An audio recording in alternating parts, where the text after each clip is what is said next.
My people, listen, oh. I want to tell you a story about a girl who should have been named Trouble, considering all the mischief she caused. Her name isn't Trouble, though. It's Uchechi. That name had become a household name in the village. Mothers warned their daughters to stay away from her, and fathers told their sons to watch out for her. I am sure you are curious as to how much trouble one girl could cause. Trust me, you have no idea, but I will be telling you all about it, so just stay tuned. Uchechi was a beautiful 14-year-old who looked innocent and sweet. But looks, they say, can be deceitful, and Uchechi was the perfect example. Despite her angelic outlook, she was a disaster waiting to happen at every given time. Wherever she went, trouble followed. While other girls her age learned to pound yam until it was soft or weave baskets tight enough to hold water, Uchechi practiced a different craft entirely, the fine art of gbege. To Uchechi, a day without a prank was a day wasted.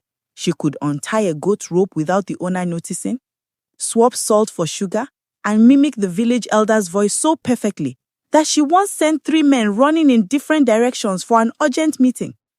Her mother, Mama Uchechi, was a good woman who tried everything she could to put Uchechi in order, all to no avail. Her wrapper was never tied straight because day after day, she ran from house to house, begging and apologizing. I am so sorry, Mama Nkechi, that Uchechi put Pepe in your snuff box. Please forgive her, Papa Obina. She did not mean to paint your white roaster blue. Well, maybe she did, but she is sorry. Uchechi was never sorry. She giggled behind her mother's back, proud of every bit of chaos she caused. Uchechi's mischief had levels. There was the time she tied the tail of Babangozi's dog to the tail of Neokafo's cat while both animals were sleeping under the same shade tree. Nobody knew how she did it without waking either animal. What followed was a noise so terrible that the whole village thought their village had been invaded. The dog ran one way, the cat ran another, and because they were tied together, neither got anywhere.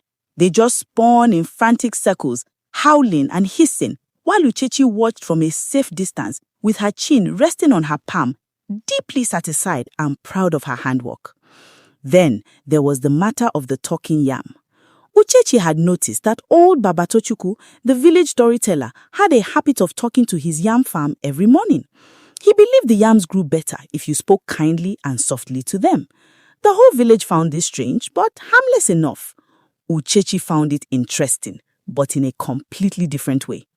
One morning, very early, before anyone was awake, she crept to the yam farm and crouched behind the largest heap.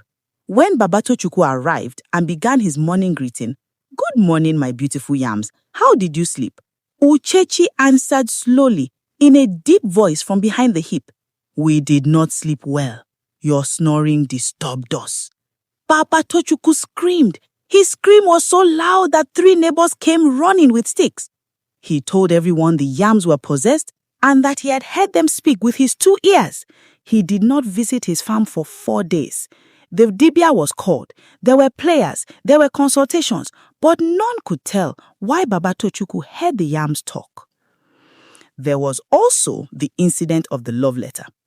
Uchechi had written a very sweet, very detailed letter pretending to be from Adaora, the shy girl in her class, to Kanu Jr., the boy Adaora actually liked in secret.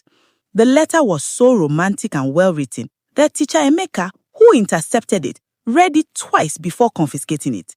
He did not know if he should be angry or impressed because the grammar was so correct. Adaora cried from embarrassment. Kanu Jr. was confused. Uchechi offered to write Adaora a second letter as an apology, which Adaora wisely declined. Her teacher, Mr. Emeka, was tired of her. Mr. Emeka was a thin, serious man who believed in silence, order, and the power of the king. He had taught in Uchechi for 22 years and had never once met a student who challenged him the way this child did. The problem was, Uchechi was brilliant. That was the maddening part. She could solve arithmetic problems faster than any child in class. She read with a fluency that made Teacher Emeka's chest swell with pride before she inevitably ruined it by doing something catastrophic. One afternoon, Teacher Emeka stepped out of the classroom for 10 minutes. He came back to find that Uchechi had reorganized the entire class seating, created a mock courtroom, put the class bully Chukwuemeka on trial for stealing Adiaze's lunch, appointed herself as judge, and was mid-sentence in delivering a verdict. And so, this court finds Chukwuemeka guilty of lunch theft and sentences him to carry Adiaze's books for 1 week. Teacher Emeka stood at the door with his mouth open. When they noticed him, the class swung around. Uchechi looked at Teacher Emeka looked at Uchechi. The cane appeared from behind his back. Uchechi! Sir! What, he said slowly, is happening in my classroom? She looked at the cane, then she looked at him. She tilted her head defiantly. Justice, sir! He sent her out of the class. But later that evening, alone in his house, Teacher Emeka laughed until he started coughing. Another day, Uchechi convinced her entire class that Teacher Emeka had announced a holiday. She did this by arriving early and writing on the board in her very best handwriting, which was remarkably similar to Teacher Emeka's. No lessons today. Headmaster's orders. Go and play. 12 children went home. 3 stayed behind because they had brought special food for lunch and did not want to waste it. Teacher Emeka arrived, saw the board, saw the near-empty classroom, and turned a very concerning shade of red. Uchechi, of course, had stayed behind. She was sitting at her desk reading a book, looking like the most innocent child in all of Gocha. Did you write this? Teacher Emeka asked, pointing at the board. Write what, sir? Uchechi asked, looking up slowly as if she had only just noticed him. He stared at her for a long time. She stared back, her face calm, not flinching under his glare. He was not able to prove it, but he knew without a doubt that she had written it. He never left the classroom unattended again. Uchechi's biggest prank, the one people still talked about when they gathered around evening fires, was the night of the community drum. Uchechi had whispered to Papa Chukwuemeka, the village drunk, that Chief Okonkwo was secretly hiding gold inside the big ceremonial drum in the community square. She delivered this information with a very serious face and a concerned voice, as if she was doing the man a very great favor. Papa Chukwuemeka waited until midnight. He crept to the square in the darkness, climbed inside the enormous drum, and began digging around with his hands for gold that did not exist. Then the drum tipped over and rolled. It rolled all the way to the bottom of the hill, with Papa Chukwuemeka hauling inside it. The entire village woke up. Lanterns were lit, dogs barked, children cried. Uchechi laughed and laughed from behind her window, knowing fully well that she was the cause of all the commotion going on. The next morning, as always, Mama Uchechi had to go and apologize for her daughter's mischief. This time, she brought yam and palm oil as a peace offering. Uchechi, my daughter, she would beg, holding Uchechi's face in both hands as if trying to squeeze sense into her through her cheeks. A bird that dances too much in the middle of the road will eventually have its feathers plucked by the wind.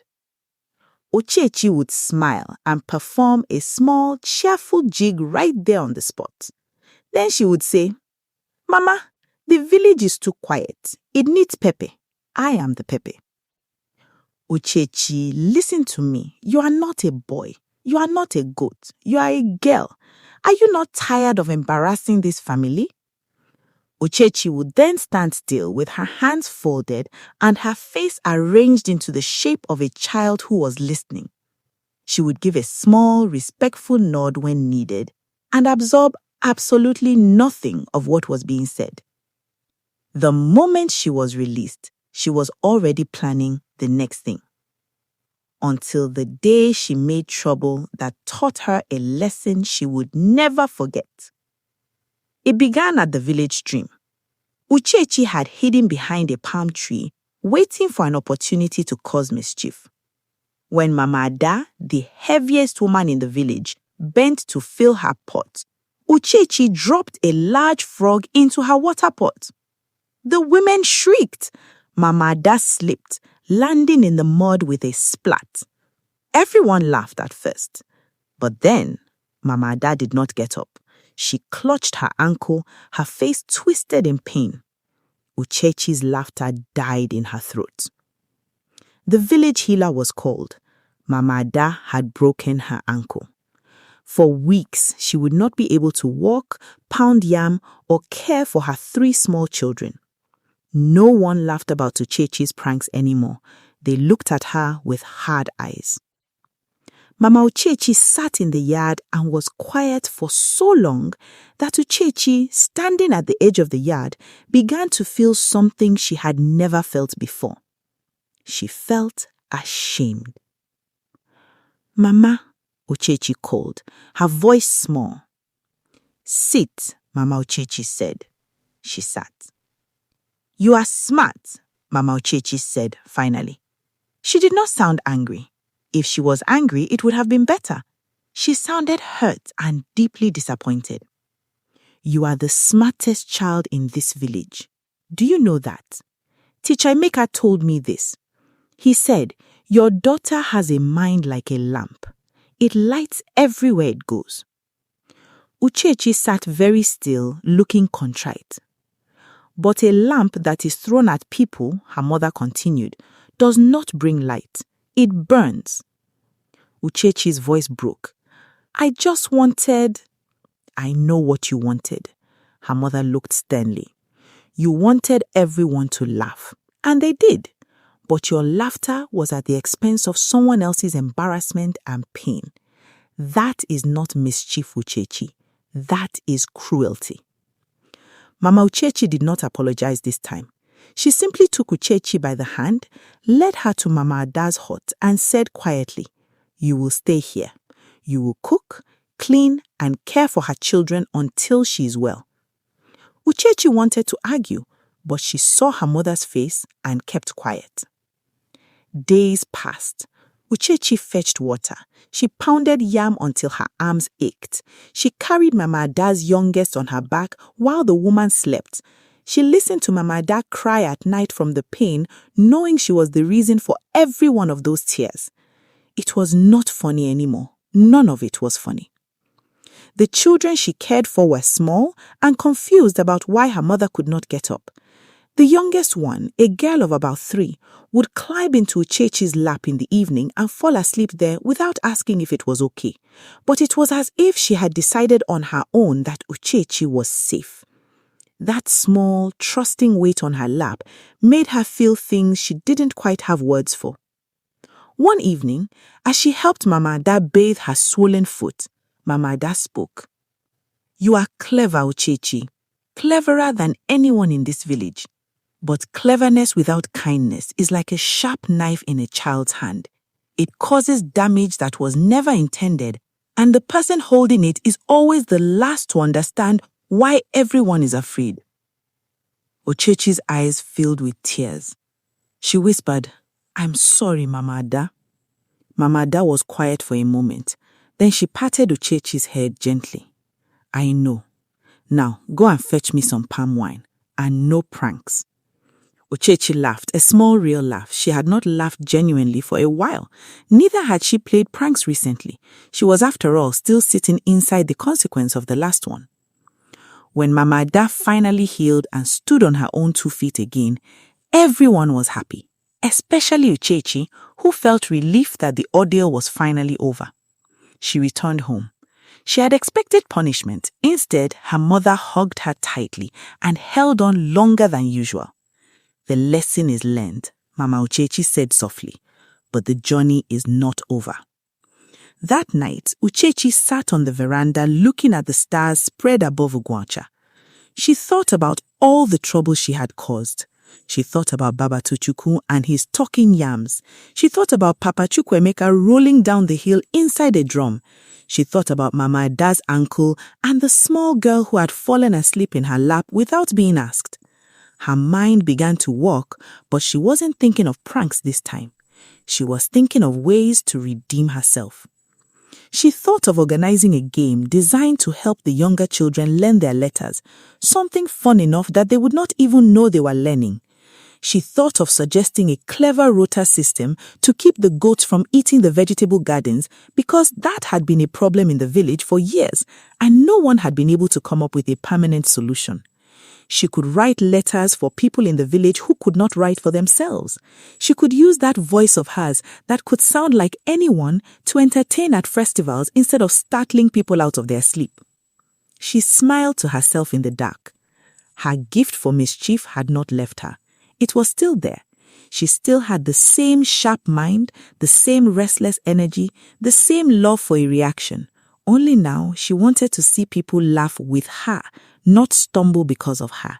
She wanted to light things up, like the way Teacher Emeka said she could, not burn them. She went inside and slept better than she had in weeks. The next morning she woke up early, she washed her face, dressed up for the day. After doing her chores, she went to find Mama Ada's children. She had promised them a story, and she decided to always keep her promises, at least the good ones. The end, or is it just the beginning of Uchechi's new adventures? Moral lesson. It is far easier to create happiness than to cause pain and distress. Hope you enjoyed Uchechi's story. Till I come your way next time with another wonderful story, make sure you put smiles on people's faces.